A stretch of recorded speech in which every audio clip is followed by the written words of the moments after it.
গাইবান্ধার সাঘাটা উপজেলায় আওয়ামী লীগের ঘোষিত লকডাউনের হুঁশিয়ারির প্রতিবাদে বিএনপির উদ্যোগে এক বিক্ষোভ মিছিল ও প্রতিবাদ সমাবেশ অনুষ্ঠিত হয়েছে। বুধবার সন্ধ্যায় উপজেলা বিএনপির নেতৃত্বে বিভিন্ন ইউনিয়ন থেকে আসা নেতাকর্মীরা সাঘাটা বাজারের বিভিন্ন সড়ক প্রদক্ষিণ করে। পরে মিছিলটি পল্টন মোড়ে গিয়ে এক সংক্ষিপ্ত সমাবেশে মিলিত হয়। সমাবেশে প্রধান অতিথি হিসেবে উপস্থিত ছিলেন সাঘাটা উপজেলা বিএনপির সিনিয়র নেতা আরশাদুল কবির রাঙা। সভাপতিত্ব করেন ৩ নং সাঘাটা ইউনিয়ন বিএনপির সভাপতি মোহাম্মদ নজরুল ইসলাম বাবু।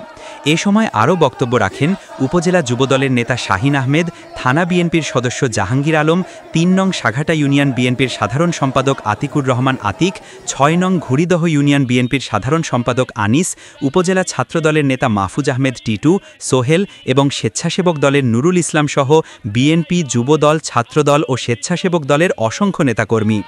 বক্তারা বলেন, আওয়ামী লীগের পক্ষ থেকে রাজনৈতিক কর্মকাণ্ড দমন করার নামে লকডাউন ঘোষণার হুমকি কোনোভাবেই গণতন্ত্রের সহায়ক নয়। বিএনপি গণতন্ত্র রক্ষায় রাজপথে শান্তিপূর্ণ আন্দোলন চালিয়ে যাবে। সমাবেশ শেষে নেতাকর্মীরা সরকারের একচেটিয়া ক্ষমতা ও দমন নীতির বিরুদ্ধে স্লোগান দিয়ে শান্তিপূর্ণভাবে কর্মসূচি শেষ করেন।